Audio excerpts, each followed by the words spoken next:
बिसौली नाम का एक छोटा सा सादा सा गांव था। वहीं रहती थी एक मासूम सी लड़की, सुहानी। घर में तंगी तो बहुत थी, मगर मोहब्बत, आदब और संस्कारों की रोशनी कभी कम नहीं हुई।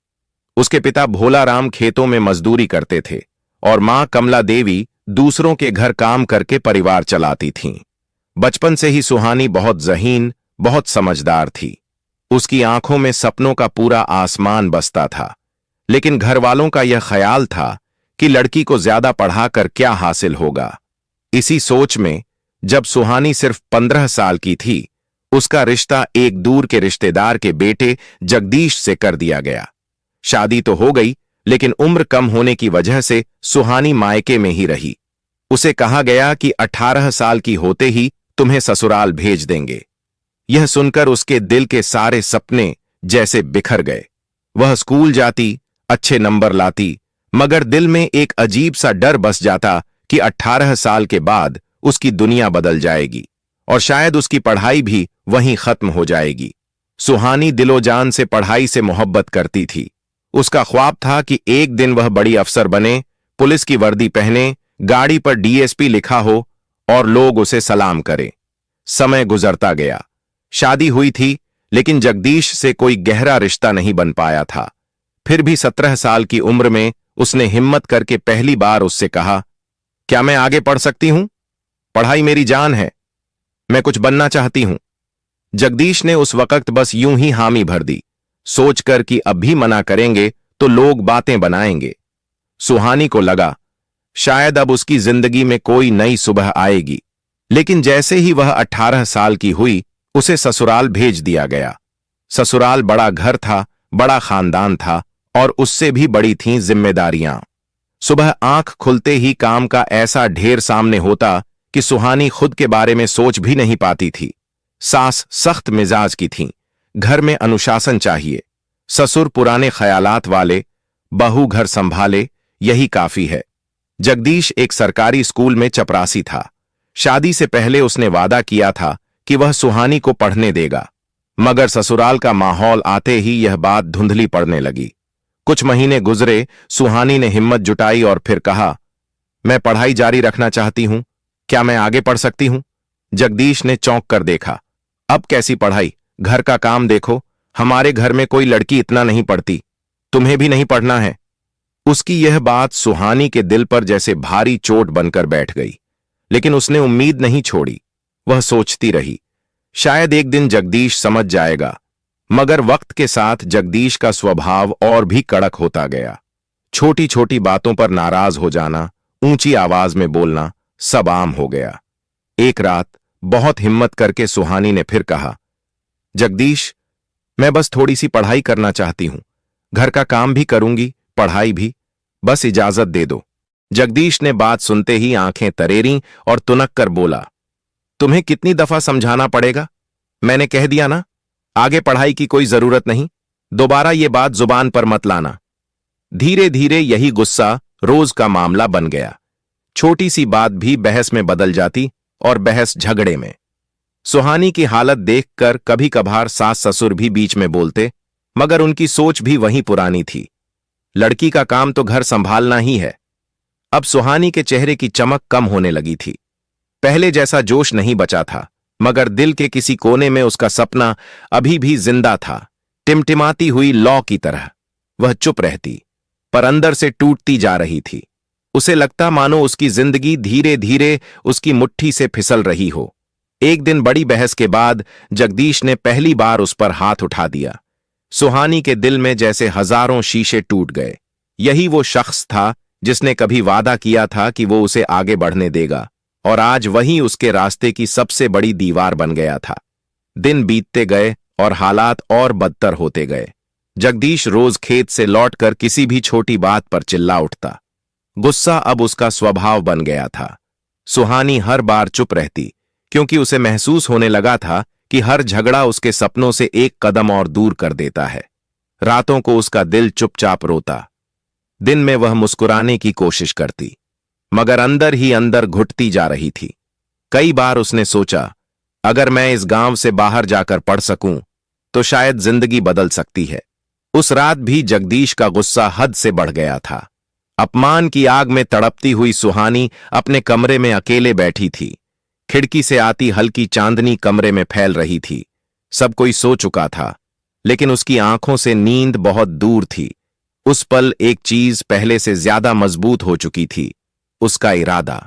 सुहानी ने मन ही मन फैसला कर लिया, अगर मैं यहीं रही तो मेरी जिंदगी इसी तकलीफ में खत्म हो जाएगी। न सपने बचेंगे, न मेरी इज्जत। मुझे यहां से जाना ही होगा। उसने कांपते हाथों से एक छोटा कागज और पेन उठाया। दिल धड़क रहा था, मगर उसने लिखना शुरू किया। जगदीश, जब मैं सिर्फ 15 साल की थी, तब हमारी शादी हुई थी। मैंने कभी तुम्हें अपना दुश्मन नहीं समझा। मुझे उम्मीद थी कि तुम मेरा साथ दोगे, लेकिन तुमने मेरी हिम्मत तोड़ दी। मैं तुम्हें छोड़कर जा रही हूं, क्योंकि मेरे सपने अब भी जिंदा हैं। मैं एक दिन अफसर बनकर वापस आऊंगी। नोट लिखकर उसने उसे तकिए के पास रख दिया। फिर धीरे धीरे कमरे से बाहर निकली। सास, ससुर और जगदीश तीनों गहरी नींद में थे। रात की हवा में डर भी था और आजादी की खुशबू भी। सुहानी ने अपनी कुछ जरूरी चीजें एक छोटे थैले में रखीं और घर के बाहर कदम रख दिया। गांव की गलियां अंधेरे में डूबी थीं। दूर कहीं कुत्तों के भौंकने की आवाज आ रही थी। वह तेज कदमों से चलने लगी। डर था, लेकिन उसके सपने उससे भी बड़े थे। स्टेशन गांव से 5 किलोमीटर दूर था। कोई सवारी नहीं, बस उसके पैर और उसका इरादा। रास्ते में कई बार लगा कि कोई देख न ले, मगर वह रुकी नहीं। उसके दिल में बस एक ही आवाज गूंज रही थी, मुझे अफसर बनना है, मुझे अपनी जिंदगी बदलनी है। करीब 1 घंटे बाद वह स्टेशन पहुंची। पैसे बहुत कम थे, फिर भी उसने दिल्ली का टिकट लिया, क्योंकि उसे पता था बड़े सपनों के लिए बड़ी जगह चाहिए। सुबह होने से पहले ट्रेन आई। धड़कते दिल के साथ वह उसमें चढ़ गई। खिड़की के पास बैठकर उसने बाहर झांका। अंधेरा धीरे धीरे पीछे हट रहा था और सुबह की हल्की सी रोशनी क्षितिज पर उभरने लगी थी। सूरज की पहली किरण जैसे उसके दिल से कह रही हो, तेरी जिंदगी भी अब रोशन होने वाली है। दिल्ली पहुंचने में कई घंटे लग गए। वह इस बड़े शहर में बिल्कुल अकेली थी, मगर हिम्मत उसके कदमों के साथ चल रही थी। पेट में भूख थी, बदन में दर्द था। शहर पहुंचते ही वो रहने की जगह तलाश रही थी। कई मकानों में पूछताछ की, पर किराया इतना ज्यादा था कि उसके पास उम्मीद से ज्यादा कुछ नहीं था। यही उसका नया आसरा था, यही उसकी नई जिंदगी का पहला पन्ना। सुबह 4 घरों में काम, दोपहर में पुरानी किताबों को खोलकर पढ़ाई, शाम को फिर काम और रात को कम नींद, ज्यादा मेहनत। कई बार थकान से शरीर टूटने लगता, लेकिन उसकी आंखों में एक ही सपना चमकता था, अफसर बनना। उसे मालूम था कि यूपीएससी का रास्ता आसान नहीं, मगर आसान रास्ता उसे चाहिए भी नहीं था। धीरे धीरे उसने पढ़ाई पकड़नी शुरू की। कुछ नए दोस्त मिले, कुछ हिम्मत देने वाले लोग मिले। एक दिन उसने कांपते हाथों से यूपीएससी का पहला फॉर्म भरा। दिल्ली की जिंदगी बेहद मुश्किल थी। सुबह 4 बजे उठकर काम शुरू, झाड़ू पोछा, बर्तन, बुजुर्गों की सेवा, सब कुछ वक्त पर।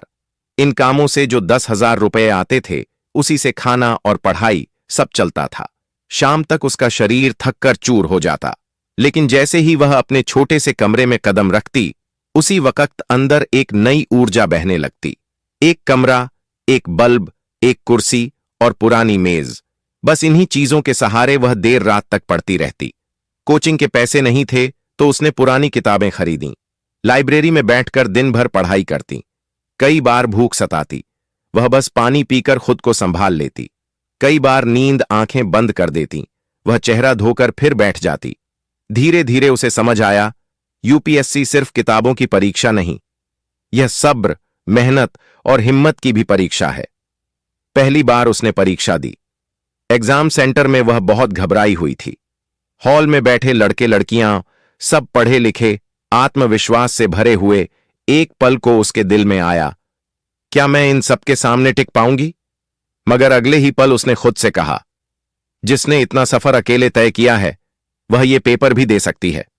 उसने पूरे दिल से परीक्षा दी, लेकिन जब रिजल्ट आया, वह प्रीलिम्स में रह गई। उसका नाम सूची में नहीं था। उसकी उंगलियां कांपने लगीं, पैर जैसे सुन्न हो गए। कमरे का बल्ब बुझा हुआ था और उसके अंदर भी अंधेरा उतरने लगा था। उस रात वह बहुत रोई। छोटी छोटी सिसकियों में उसका दर्द बहता रहा। उसे लगा जिंदगी फिर से उसके साथ खेल रही है। माता पिता का चेहरा याद आया, ससुराल की बातें याद आईं, जगदीश की मार, अपमान, सब कुछ। एक पल को लगा शायद सब खत्म हो गया है। तभी उसके कमरे का दरवाजा खटखटाया गया।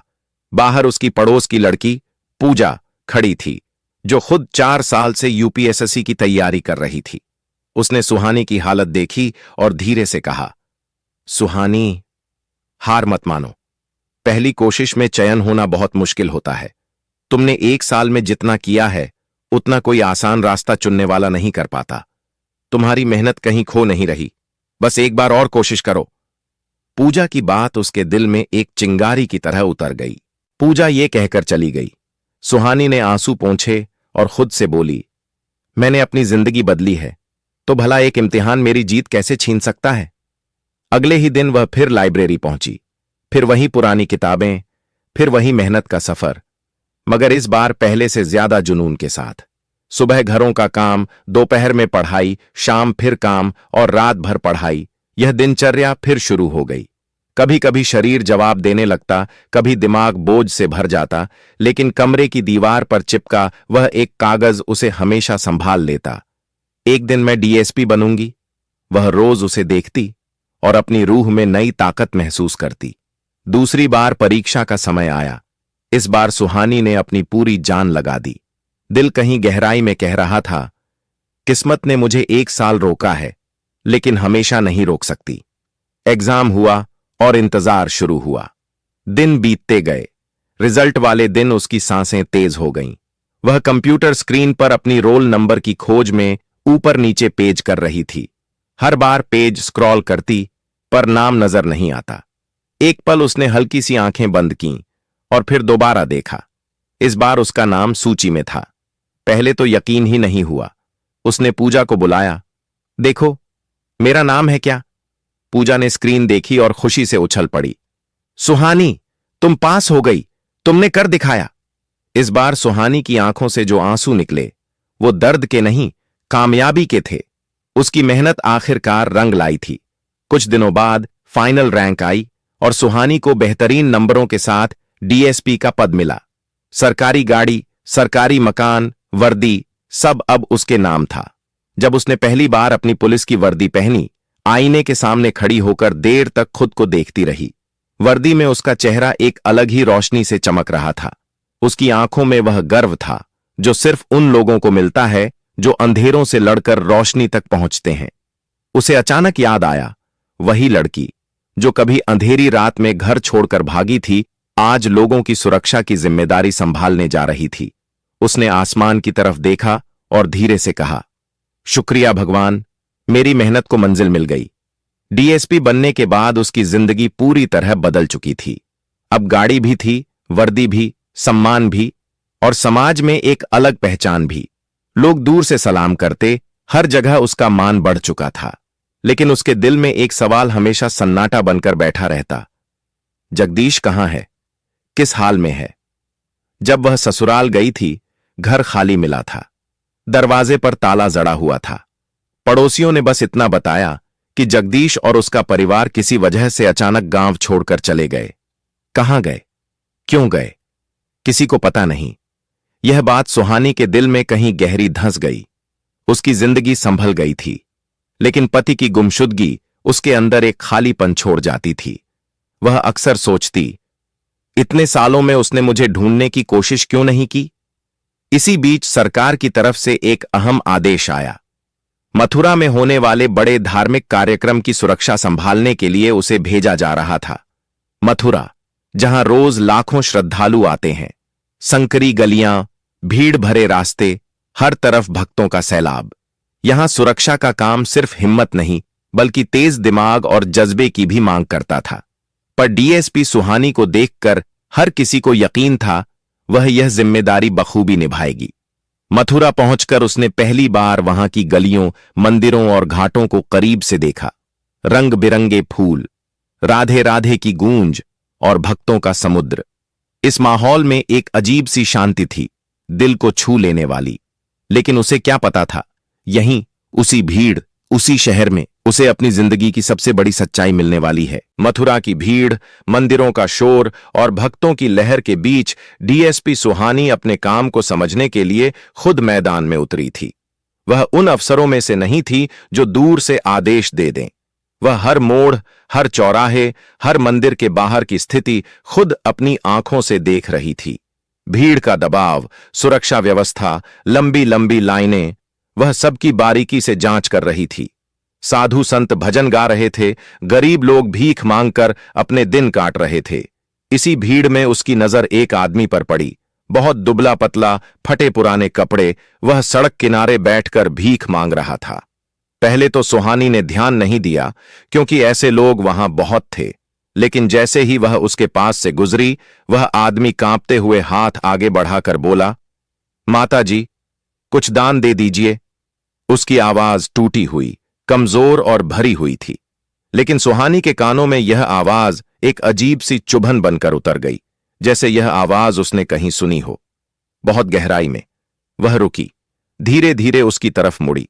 चेहरा पहचान में नहीं आ रहा था, लेकिन फिर उसकी नजर उस आदमी पर गई। सुहानी का दिल जैसे अचानक रुक गया, उसके कदम ठिठक गए, उसकी सांसों की आवाज तेज हो गई। उसने झुककर आदमी के चेहरे को गौर से देखा। गंदगी, धूल और लंबी दाढ़ी के पीछे वही कमजोर, टूटी हुई आंखें, और उसी पल उसने पहचान लिया, ये कोई और नहीं बल्कि उसका पति जगदीश था। दुनिया जैसे एक पल को थम गई। सुहानी पूरी तरह स्तब्ध खड़ी रह गई। यह वही आदमी था जिसने कभी उसे सपने पूरे करने से रोका था, जिसके गुस्से ने उसकी आत्मा को तोड़ दिया था, जिसके अपमान ने उसे घर छोड़ने पर मजबूर कर दिया था। और आज वही आदमी मथुरा की सड़कों पर भीख मांग रहा था। जगदीश की नजर भी डीएसपी की वर्दी वाली सुहानी पर पड़ी। पहले वह समझ ही नहीं पाया, फिर अचानक उसकी आंखें चौड़ी हो गईं। वह कांपते हुए बोला, सुहानी, ये सच है? उसकी आवाज टूट रही थी। आंखों में शर्म, डर, पछतावा, सब कुछ एक साथ घुला हुआ था। सुहानी अंदर से बिखर गई, लेकिन उसने खुद को संभाल लिया। उसकी टीम को लगा कि यह कोई पागल आदमी है। वे उसे हटाने लगे। सुहानी ने तुरंत कहा, रुको, इन्हें मत छुओ, ये मेरे पति हैं। पुलिसकर्मी दंग रह गए। इतनी बड़ी अफसर के पति को इस हालत में देखकर वे कुछ बोल ही नहीं पाए। सुहानी उसके पास गई और धीमी आवाज में पूछा, ये क्या हाल बना लिया है तुमने? जगदीश की आंखों से आंसू बहने लगे। वह जमीन की तरफ देखते हुए बोला, मेरी गलतियों ने, मेरे गुस्से ने, मेरे अहंकार ने सब कुछ खत्म कर दिया। मैं तुम्हें ढूंढता रहा, पर कभी तुम्हें पा नहीं सका। मैंने सब खो दिया। सुहानी, सब। सुहानी चुप रही। उसके मन में तूफान मचल रहा था। वह आदमी जो कभी उसका दर्द था, आज उसके सामने टूटा हुआ इंसान बनकर बैठा था। उसके कपड़े मैले थे, शरीर कमजोर था, चेहरा पछतावे से भरा हुआ। उसके सामने जगदीश नहीं, एक टूटी हुई रूह बैठी थी। कुछ देर की खामोशी में पुराने घाव भी उभरे, पुराने दर्द भी, लेकिन साथ ही इंसानियत की एक नरम चिंगारी भी जाग उठी। उसने सोचा था, अगर कभी यह आदमी उसके सामने आया तो शायद वह सिर्फ गुस्सा करेगी, लेकिन आज जब उसने उसे इस हालत में देखा तो उसके दिल में गुस्से से ज्यादा दया उमड़ आई। जगदीश ने कांपती आवाज में कहा, सुहानी, तुम्हें देखकर मुझे एहसास हुआ, भगवान ने मुझे मेरी हर गलती का फल दे दिया है। जगदीश की आवाज भर्रा गई। तुम आगे बढ़ गई और मैं यहां सड़क पर गिर गया। इतना कहते ही वह फूट फूट कर रो पड़ा। आंसू उसके चेहरे की गंदगी के साथ मिलकर बह रहे थे। वह अपनी हथेलियों से चेहरा ढककर बोला, जो कुछ तुमने सहा वह सब मेरी वजह से था। मैंने तुम्हें रोका, तुम्हारे सपनों को तोड़ा, हमेशा गलत साबित किया। अगर मैं तुम्हारा साथ देता तो शायद मेरी जिंदगी भी ऐसे बर्बाद न होती। मैंने अपने हाथों से सब नष्ट कर दिया, सब। सुहानी ने गहरी सांस ली। वह उसके पास नीचे बैठ गई ताकि लोग उसे डर या शर्म की नजर से न देखें। धीरे से उसने पूछा, घर पर क्या हुआ था? तुम अचानक कहां गायब हो गए? जगदीश ने चोरी चोरी उसकी तरफ देखा। उसकी आंखें फट चुकी थीं, आवाज थरथरा रही थी। तुम्हारे जाने के कुछ महीनों बाद एक बड़ा हादसा हो गया। मेरे मां बाप दोनों मर गए। मैं बिल्कुल अकेला पड़ गया। वह बोलते बोलते रुक गया, गला जैसे जाम हो गया था। कुछ पल बाद उसने खुद को संभाला। मैं अंदर से टूट चुका था। गुस्सा मेरे स्वभाव का हिस्सा बन गया था। मैं गलत लोगों में पड़ गया, नशे की लत लग गई, घर बिक गया, जमीन चली गई, आखिरी कमाई भी शराब में डुबा दी। आखिर में मेरे पास न घर था, न पैसा, न कोई अपना, बस अकेलापन और बर्बादी थी। सुहानी की आंखें भर आईं। उसने कभी सोचा भी नहीं था कि वह आदमी जिसने कभी उसे दबाया था आज खुद ऐसी जिंदगी जी रहा होगा। दुनिया में बहुत लोग गलतियां करते हैं, लेकिन बहुत कम लोग अपनी गलती स्वीकार करते हैं। सुहानी ने नरम आवाज में कहा, जगदीश, हां, तुमने गलतियां की, लेकिन इंसान गलतियां करता है। अगर तुम सच में बदलना चाहते हो तो जिंदगी तुम्हें एक और मौका जरूर देगी। जगदीश ने कांपती आवाज में पूछा, क्या तुम मुझे इस हालत से निकालने में मदद करोगी? मुझे पता है मैं तुम्हारे लायक नहीं हूं, लेकिन मैं फिर से जीना चाहता हूं। तुम्हें देखकर हिम्मत मिल रही है। सुहानी ने उसके कंधे पर हाथ रखा। मैं तुम्हें अपने घर वापस नहीं बुला रही, ना ही मैं सब कुछ तुरंत भूल सकती हूं, लेकिन मैं तुम्हें उठने में जरूर मदद करूंगी। बदलने का फैसला तुम्हें लेना है, रास्ता मैं दिखाऊंगी। जगदीश फिर रो पड़ा, हाथ जोड़कर बोला, मैं बदल जाऊंगा सुहानी, बस एक बार सहारा दे दो, मैं खुद को साबित कर दूंगा। उस पल मथुरा की हवा जैसे थम गई। दूर मंदिरों में मंगला आरती की घंटियां बज रही थीं। माहौल में एक अजीब सी पवित्रता थी, मानो भगवान खुद इस पल को देख रहे हों। सुहानी ने तुरंत अपनी टीम को आदेश दिए, इन्हें साफ सफाई कराओ, खाना खिलाओ और डॉक्टर को दिखाओ। कुछ ही घंटों में उसका चेहरा धुल गया। लंबी दाढ़ी काट दी गई, बाल ठीक कर दिए गए, कपड़े बदल दिए गए। वह पहले जैसा तो नहीं लगा, लेकिन अब कम से कम एक इंसान की तरह दिखने लगा। सुहानी उसे पास के हॉस्पिटल ले गई, जहां लोग नशे की गिरफ्त से बाहर निकलकर अपनी जिंदगी दोबारा शुरू करते थे। डॉक्टर ने कहा, मैडम, हम इनका पूरा इलाज करेंगे, समय लगेगा, लेकिन यहां इन्हें अच्छा माहौल मिलेगा। जगदीश डरते हुए बोला, तुम मुझे छोड़कर चली तो नहीं जाओगी? सुहानी हल्का सा मुस्कुराई, नहीं, मैं तुम्हें छोड़कर नहीं जाऊंगी, लेकिन मैं तुम्हें उस जिंदगी में भी वापस नहीं ले जाऊंगी जहां से मैं भागकर आई थी। तुम्हें पहले खुद को सुधारना होगा। जब तुम अपनी जिंदगी संभाल लोगे, तब हम दुनिया को बताएंगे कि गलती करने वाला इंसान भी अगर सच्चे दिल से पछता ले तो जिंदगी उसे दूसरा मौका देती है। जगदीश पूरी तरह ठीक हो गया।